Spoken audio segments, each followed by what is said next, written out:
where and when you started, what the path and journey has been like, and then bring us up to speed on where you guys are at today. Yeah, it's been a fun journey. So about that time, I want to say that our son, little Emmanuel and Emmanuel, they got off their knees as they were offering detailing services for free at the local supermarket. If you like my services, you can pay me. If you don't like it, you don't have to pay me. So you talk about humble beginnings. That definitely describes our business. Well, we got a chance in 2006 to work with a large property management company. Okay. And that property management company introduced us to a parking management company.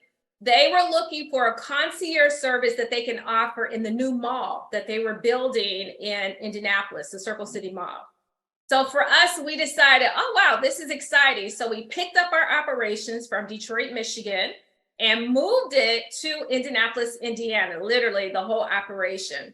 And as we got into the business, they loved it. We loved it. We saw that we had something great. They then asked us to expand throughout all of their locations around the country.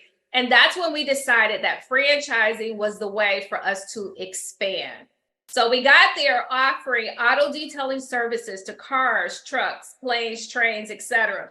Now you may say it started off in the garage. So we focused in on customers that were looking for services at their convenience. And then we expanded more to relationship based where we offered it to larger companies as well.